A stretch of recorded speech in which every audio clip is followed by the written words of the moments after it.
Satu, alladzina hum fi salatihim khashi'un. Syarat pertama, kalau ingin mendapatkan surga Firdaus tadi dan kebahagiaannya diturunkan ke bumi, dibawa sampai mati, masuk ke alam kubur lebih bahagia lagi, maka amalan pertama untuk melatih menguatkan iman itu, coba berlatih untuk menunaikan sholat dengan khusyuk. Kalau Anda kerjakan benar sholat ini, maka apa yang Anda dapatkan? Teman-teman ingat betul, saya mau tanya sebentar. Keabadian yang abadi disebut dengan sa'id. Kalau kita ingin turunkan ke dunia percikannya, kita dapatkan usahanya disebut dengan apa? Masih ingat?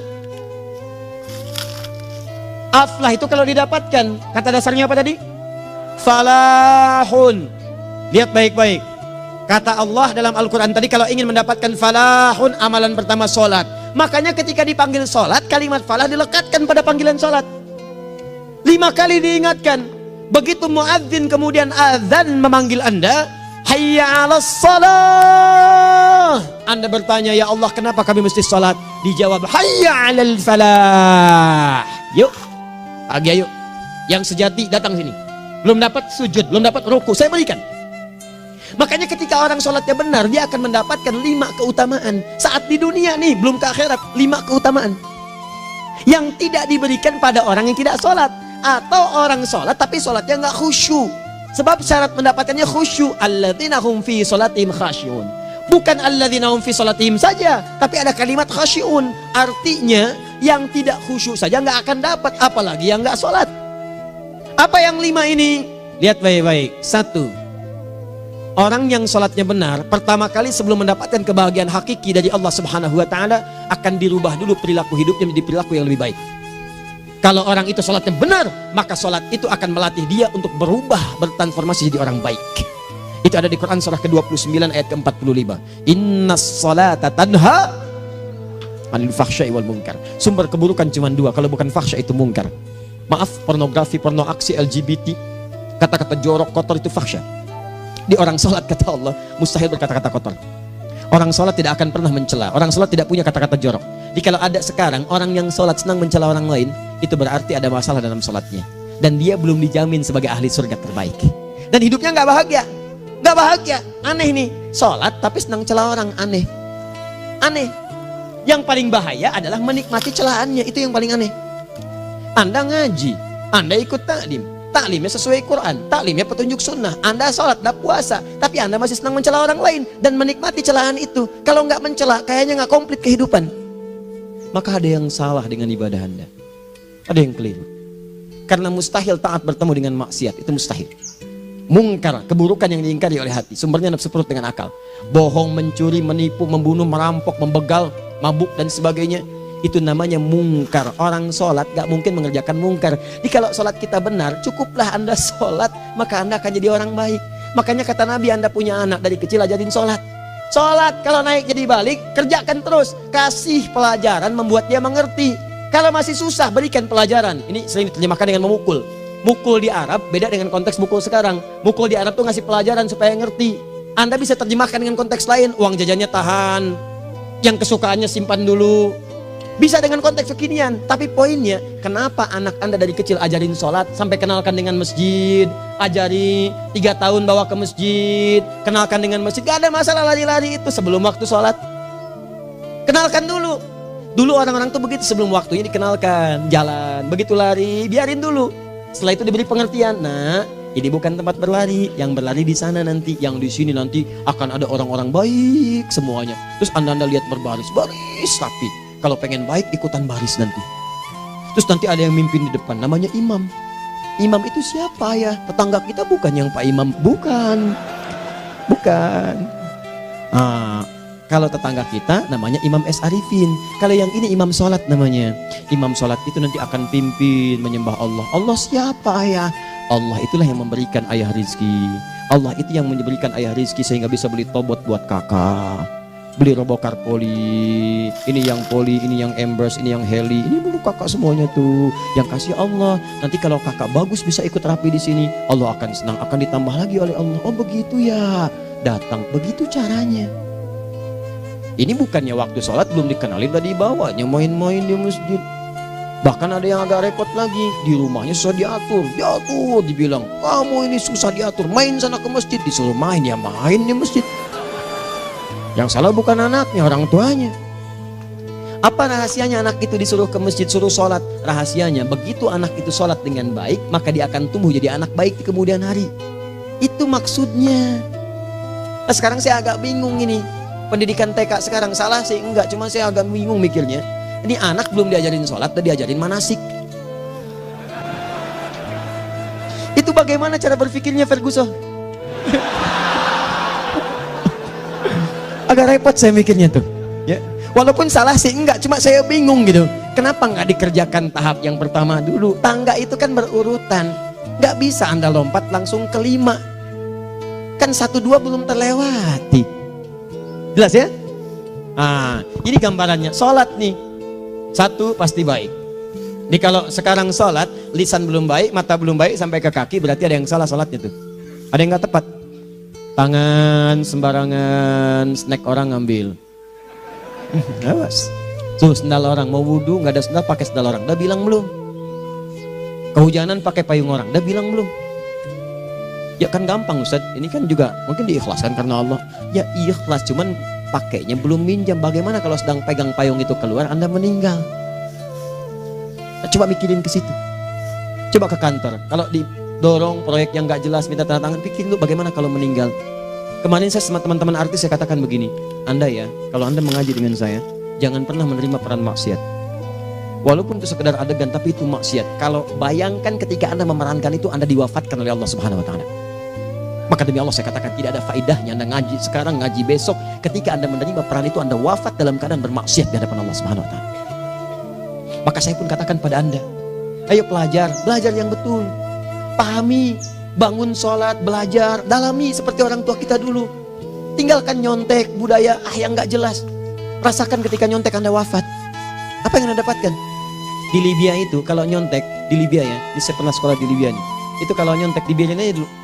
Dan rekornya 100% ketahuan. Begitu sudah selesai, cuma jeda 2 jam, langsung ada panggilan. Si Fulan silahkan datang ke kantor. Apa yang disediakan di kantor sudah siap. Anda diberi waktu 2 jam dari sekarang, siapkan beres-beres koper Anda. Di sini tertulis Anda akan pulang. Tiketnya sudah lengkap, dikawal 2 orang. Dituliskan di situ anak ini nyontek, gak boleh kembali ke sini. Libya. Gak ada, zero tolerance bagi yang seperti itu. Keluar. Kami gak terima di sini. Harusnya begitu. Gak ada faedahnya. Yang kita butuhkan amalan dari ilmu, bukan nilai-nilai itu sementara. Gak ada. Sudah. Nah ini akhirnya begini kualitasnya nih. Tertulis di ijazahnya bagus, cum laude, IPK-nya 4, tapi nggak ada aplikasinya. Yang pintar banyak, kita butuh yang baik, pintar yang baik. Sekarang yang pintar banyak, kepintarannya dipakai untuk nipu orang. Itu yang bahaya. Ahli hukum banyak yang dihukum. Ahli ekonomi tidak bisa mengangkat perekonomian. Apa yang salah? Apa yang salah? Ini yang jadi persoalan. Tapi dasar manusia, begitu di sidang mulai pakai peci, pakai baju koko, pakai tasbih, ada yang pakai kerudung. Luar biasa. Nih 2. Orang kalau sholatnya benar, Allah akan berikan ketenangan dalam jiwanya. Tenang hatinya. Jangankan musibah kecil, musibah paling besar pun tenang aja dia. Tenang, dia paham rumusnya. Allahu Akbar. Turun Quran. Surah ke-13 ayat ke-28. Ala bidzikrillahi tatmainnul. Yakinkan pada dirimu, zikir kepada Allah membuat hati tenang. Di antara turunan zikir amalannya adalah sholat. Dari mana taunya? Quran surah ke-20 ayat ke-14. Innani anallahu la ilaha illa ana fa'budni wa aqimis salata li dzikri. Saya Allah, kata Allah ke Nabi Musa. Tidak ada Tuhan selain saya, sembah saya. Bagaimana menyembahmu ya Allah? Tunaikan salat sebagai zikir kepada saya, zikir. Nah, maka kalau Anda sedang tidak tenang, ayo ke masjid. Banyak zikir itu, baca Quran zikir. Quran surah 15 ayat 9. Inna nahnu nazzalna dzikra. Kami turunkan Al-Quran sebagai zikir. Jadi kalau Anda sedang baca Al-Quran, Anda sedang berzikir. Ibu kalau sedang gak tenang, Bu, gelisah, gak enak, gak usah mengeluh, apalagi bikin status gak karuan. Ibu wudhu, ambil mushaf baca. Begitu sedang baca ada ketenangan dalam jiwa. Berdoa, zikir. Kalau sedang gak tenang, besok ada proyek, doa dulu. Doa itu memberikan ketenangan. Makanya doa disebut dengan zikir. Quran surah ke-7 ayat 205. Wadhkur rabbaka fi nafsika tadarruan wa khifatan wa dunal jahri minal qaul. Ayo berzikir, minta kepada Allah dengan segenap jiwamu, mohon dengan penuh ketawaduan. nanti ketenangan diberikan. Menghafal Quran, baca itu zikir. Quran surah ke-54 ayat 17, 22, 32, 40. Walaqad yassarnal Qur'ana lidzikri fahal min muddakir. Menyebut nama Allah Al-Asmaul Husna itu zikir. Sedang ada persoalan, ya Allah, ya Allah, ya Allah, ya Rahman, ya Rahim, ya Malik, ya Qudus, ya Allah, ya Allah, ya Allah, ya Allah. Zikir. Dalilnya Quran surah kedua ayat 152. Fadhkuruni adzkurkum. Sebut namaku, zikir. Apapun akan mengingatmu. Gimana menyebutnya? Ditafsir di Quran surah 17.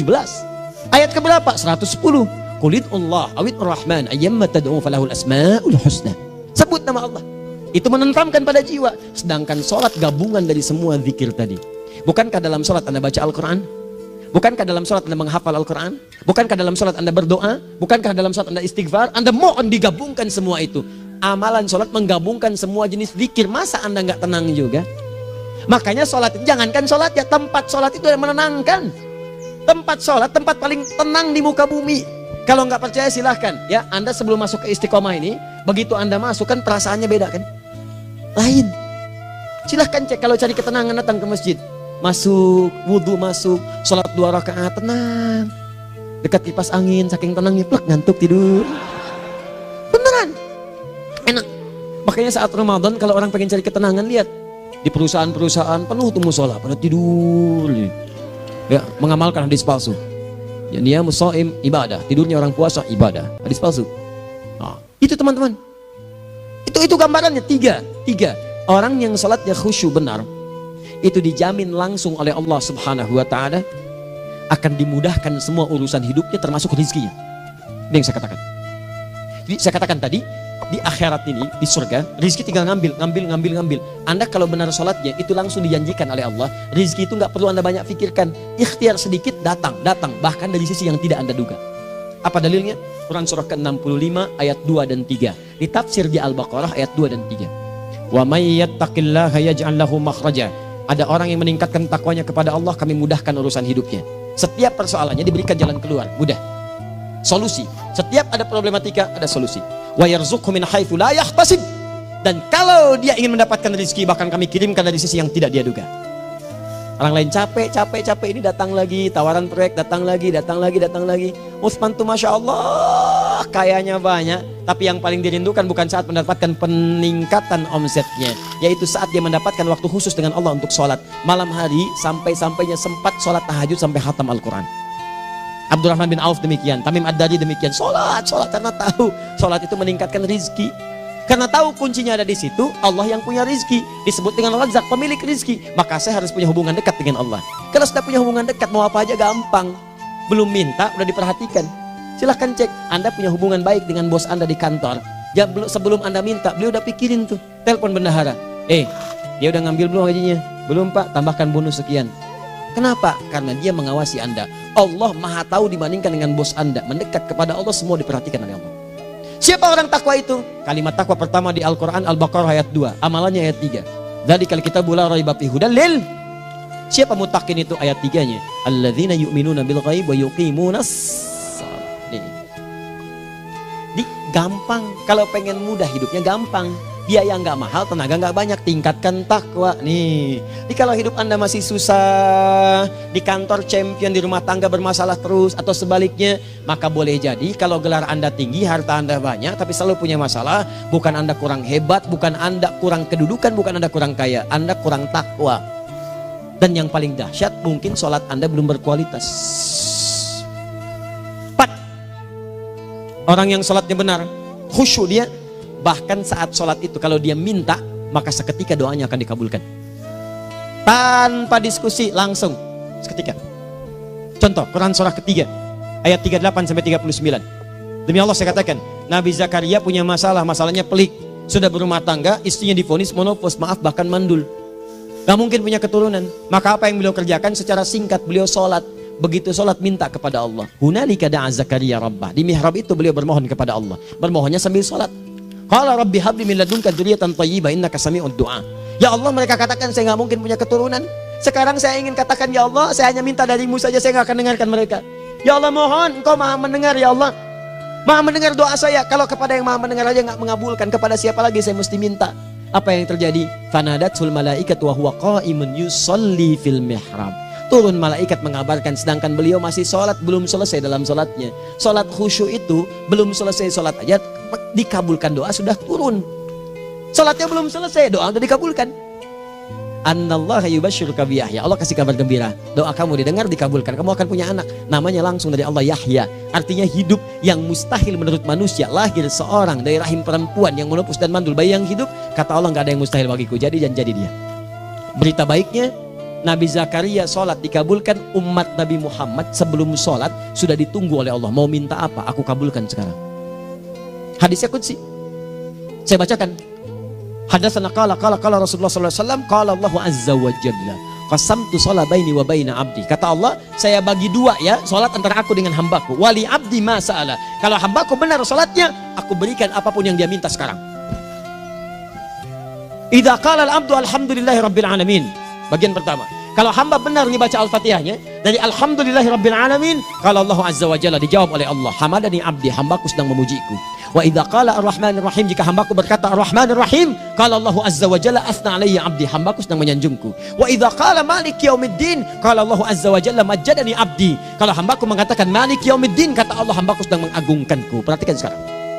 Wa idza qala al-'abdu iyyaka na'budu wa iyyaka nasta'in, jika hambaku berkata sekarang, ya Allah, kami sekarang ibadah, salat menyembahmu, dan kami sekarang sedang punya masalah, kami hanya minta tolong kepadamu ya Rabb. Apa jawabannya? Beda dengan sebelumnya. Kata Allah, hadza baini wa baina abdi, inilah perjanjian antara aku dengan hambaku. Wali abdi, kalau hambaku benar khusyuk salatnya sampai detik ini, baru sampai Al-Fatihah itu pun belum tuntas, baru sampai Al-Fatihah itu pun belum tuntas. Kalau benar bacaannya betul, salatnya dari takbir sampai dengan selesainya, sampai ayat itu iyyaka na'budu wa iyyaka nasta'in, kata Allah, masalah apapun yang dia minta sekarang aku akan kabulkan. Besok saya kasih rahasia yang di KBP. Ada awal pembuka di awal sebelum Al-Fatihah yang kalau Anda benar bacanya, itu pengantar kepada pengabulan doa di Al-Fatihah. Apa itu? Besok. 5. Yang kelima ini yang paling diharapkan, dan ini penutup dalam kajian kita malam ini. Teman-teman sekalian, perhatikan baik-baik. Jika Anda benar mengerjakannya, maka Allah akan jamin langsung Anda akan mendapatkan kesuksesan dan kebahagiaan di semua aktivitas Anda. Kalau jadi suami, suami yang sukses, rumah tangga yang bahagia. Kalau jadi pegawai, pegawai yang sukses, dan di kantor bahagia. Masih ingat? Kesuksesan yang menghadirkan kebahagiaan, konteksnya dunia disebut dengan falah, dipegang disebut dengan aflah. Dikembalikan lagi ke atas, ke surah ke-23 ayat 1 dan 2.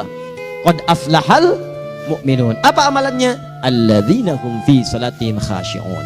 Persoalannya, kalau Anda salat belum mendapatkan satu di antara 5 ini, apa masalahnya? Pertama masalahnya, kata Al-Quran, boleh jadi yang salat itu belum khusyuk.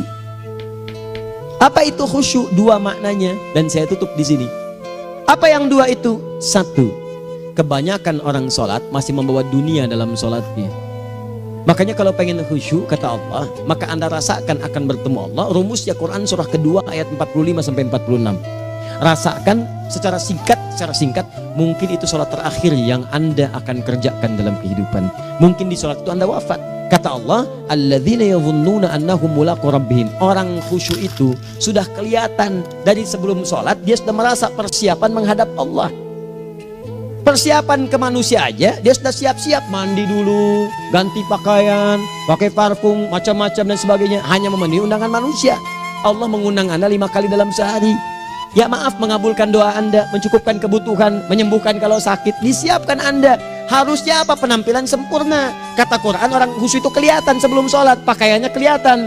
Quran surah 7 ayat 31, ya bani Adam khudzu zinatakum inda kulli masjid. Hai anak cucu Adam, kalau tiba panggilan dari masjid, kenakan pakaian terbaikmu. Di anak cucu Adam tuh kelihatan. Kalau orang khusyuk, begitu adzan kelihatan pakaiannya lain. Pakaiannya indah. Khudzu zinatakum, kenakan pakaian terbaikmu. Dipakai, bertemu Allah. Bertemu manusia aja pakaian bagus-bagus. Ini aneh ya, ada orang salah ibadah aja. Orang salah ibadah pakaiannya bagus-bagus. Lihat nih hari-hari tertentu, besok tuh orang mau ke tempat masing-masing tuh. Ada yang pakai jas, pakai dasi, pakai batik, pakai kebaya. Anaknya dibawa, dikuncir 2, bawa manisan macam-macam. Mau salah ibadah aja, tampilan bagus. Masa antum yang benar ibadahnya nggak bagus? Bedakan. Pakaian futsal, pakaian sholat ganti dengan yang sholat. Ini gimana pakaian sholat pakai pakaian futsal? Depannya gambar Messi, belakang Ronaldo. Repot. Malaikatnya juga bilang, kamu salah baju, harusnya Luka Modric.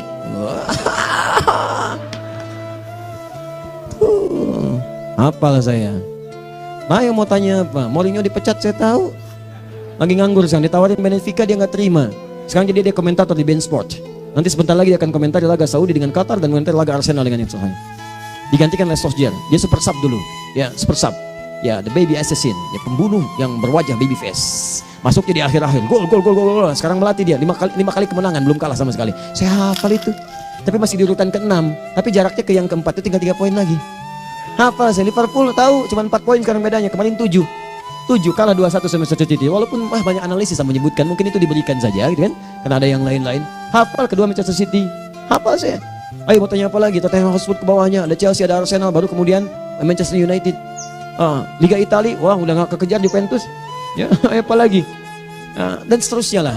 Gak ada ujungnya bahas yang begituan. Jelas ya? Maksud saya, Anda tanya itu saya jawab. Tapi tidak menghilangkan ibadah kita yang lain. Dan apa ruginya? Ya tahajud dah. Apa yang bisa dikerjakan besok, lihat besok. Ya kan tahajud kan bisa besok. Ada orang tahajud jam 10 pagi? Gak ada. Lebih baik Anda kerjakan malam tahajud. Yang tidak bisa dilihat malam, bisa dilihat besok. Cara berpikirnya bagaimana kalau besok meninggal? Gak kesampaian teman-teman sekalian. Gak kesampaian. Nah maka dari itu, Anda kalau mau ada panggilan sholat, siap-siap baju yang bagus. Terus sempurnakan. Anda panggilan orang mandi, panggilan Allah. Buka Quran surah 5 ayat 6. Sempurnakan wudhu. Ya ayyuhalladzina amanu idza qumtum ila sholati faghsilu wujuhakum. Wudhu yang baik. Berpakaian yang rapi. Kenapa? Karena boleh jadi saat dipanggil Anda wafat saat itu. Maka wafat Anda dalam keadaan yang suci, dengan keadaan tobat, dengan pakaian terindah pada saat itu. Yang kedua, maaf, orang-orang kurang khusyuk itu saya tutup. Yang kedua itu karena kebanyakan orang sholat tidak paham, tidak mengerti apa yang dibaca dan dilakukan dalam sholatnya. Jujur pada diri sendiri, jawab pada diri Anda. Sampai sekarang Anda sholat, berapa persen bacaan sholat yang Anda pahami? Jangan-jangan selama ini Anda sholat ribuan kali sujud, ribuan kali ruku. Gak ada yang paham yang dibaca. Sekian persen yang paham, bagaimana sholat Anda bisa khusyuk? Pekerjaan Anda dipahami, urusan akhirat Anda gak dipahami. Di mana cara berpikirnya? Aku yang bagaimana atau engkau yang harus bagaimana? Ya, coba berubah. Nah ini baru satu amalan, belum yang lainnya. Ada 5 amalan lagi yang kalau kita bisa turunkan itu, selain sholat yang khusyuk, maka jaminan tadi akan datang. Baru sholat khusyuk aja 5 datang, apalagi ditambah dengan 5 amalan lainnya lagi. Demi Allah saya katakan, dunia kecil sekali, gak ada nilainya. Akhirat aja enak, nikmat. Saya ketemu Ustaz Arifin beberapa waktu lalu, dan kita doakan semoga Allah berikan kesembuhan, kesehatan. Saya datang, biasa kita ada belum berdoa, duduk. Bang istirahat, bang butuh istirahat, umat udah nunggu. Dah gak usah mikir yang lain, karena beliau cerita masjid, cerita zikro, cerita mana. Ya insya Allah, nitipin ini, nitipin itu dan seterusnya. Dan yang paling indah adalah, bang kita saling panggil weekend. Nikmat, gak ada yang senikmat ini. Zikir, Allah, doa. Nah bayangkan sakit tapi masih nikmat gitu. Nikmat. Iya bang, saya paham. Istirahat dulu. Banyakkan nanti orang jengkuk. Saya pamit dulu ya, supaya bisa istirahat, supaya tenang. Lama kita pegangan tangan, ngobrol, saling mendoakan. Itu nikmat. Dan cara berpikirnya kalau sudah pakai iman, semua nikmat. Ada uang nikmat, gak ada uang nikmat, sakit nikmat. Karena cara berpikirnya lain. Nanti kita bertemu lagi, saya terangkan pada Anda. Dan saya contohkan satu kisah. Bahkan ketika ada orang yang diuji Allah dengan ujian yang sangat luar biasa, yang menurut sementara orang itu ujian sangat luar biasa menggetarkan jiwanya dan susah untuk bertahan, tapi orang ini nikmat saja menjalaninya. Nikmat. Ada yang di rumah tangga, ada yang di macam-macam. Contohnya banyak. Satu contoh saya berikan di malam ini. Sekali suami istri, wah luar biasa. Istrinya itu cerewetnya Pak, bukan cuma cerewet, ngeselin bagi suaminya. Maaf Bu ya, bukan ibu maksudnya. Jadi semua yang dikerjakan suami salah. Pengen mangga, ayah kalau kita sekarang dibeli mangga. Kenapa mangga yang ini? Saya pengennya mangga yang lain. Belikan mangga. Kenapa beli mangga aja? Jeruknya mana? Jeruk. Semua. Pokoknya semua yang kerjakan suami salah. Tapi suami tidak pernah mengeluh. Ini kerjakan, itu kerjakan. Satu kali, perhatikan cara memandangnya. Ketika iman sudah masuk ke dalam jiwa. Kata temannya, akhi, istri kamu ini begini, nyusahin kamu. Kenapa kamu gak cari yang lain? Kan gampang ada syariat. Udah pisahin aja, cari yang lain. Kamu tenang ibadah. Apa jawabannya? Hey, Allah sudah turunkan surga ke saya lewat dia. Kenapa kamu meminta saya untuk menjauhinya dan meninggalkan surga saya? Ini cara melihat dia. Bukankah ketika ada berbagai keluhan saya sabar? Bukankah sabar mendekatkan saya ke surga? Allah kirimkan tipikal istri seperti ini supaya mendekatkan saya ke surga. Dengan itu kan saya banyak pahala. Saya sabar, pahala banyak. Sudah Allah berikan pahala kepada saya. Kamu malah nyuruh saya untuk berpisah dengan pahala itu. Perhatikan cara berpikirnya. Indah. Kalau rumah tangga seperti ini semuanya enak gitu. Suaminya biasa-biasa, istrinya cantik, luar biasa. Begitu berdandan kelihatan kata suaminya, Masya Allah, wajahnya tak berpaling, mata tak berkedip. Kata istrinya, ya zauji madhabik, sayang kamu kenapa? Wallahi syakiran lillah bihadari, demi Allah aku bersyukur mendapatkan istri secantik kamu. Kata istrinya, nahnu fil jannah zauji, kita berdua di surga. Kata suaminya, kok bisa begitu jawabanmu? Iya, kamu bersyukur dengan keadaanku, aku bersabar dengan keadaanmu. Catat. Bukankah orang syukur dan sabar di surga?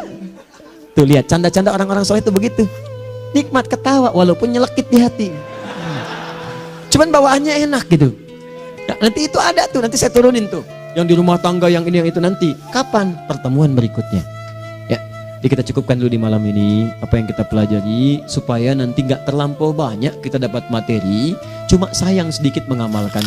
Saya sudah tuangkan di sini. Banyak saya tuliskan termasuk di keluarga, di macam-macam. Ini saya tulis tapi silahkan Anda baca. Kalau ada manfaat silahkan dapatkan. Kalau ada yang kurang silahkan sampaikan untuk dikoreksi. Semoga Allah muliakan kita semua insya Allah. Sekali lagi, perbaiki hidup. Jangan banyak mainnya. Dan sudah, jangan banyak membuang dengan yang sia-sia apapun yang dihadapi. Sekali lagi, tolong jaga kondusivitas, bantu negara kita, ketertiban, keamanan. Kalau saya menyampaikan sesuatu ada singgungan dengan yang kekinian, itu maksudnya koreksi masukan-masukan supaya diperbaiki. Tapi tetap dalam urusan pemilihan kita punya pilihan masing-masing yang tidak boleh dipaksakan. Jelas ya? Baik, jadi ya saya sampaikan sekali lagi. Pertama, pilih mana? Anda dipaksa harus ikut, atau yang kedua kita bebas memilih sesuai. Dah. Sudah ya. Jadi kita akhiri, subhanakallahumma bihamdika asyhadu an la ilaha illa anta astaghfiruka wa atubu ilaik. Wa akhiru da'wan alhamdulillahirabbil alamin. Berjumpa besok sesi terakhir fikih ikhtilaf di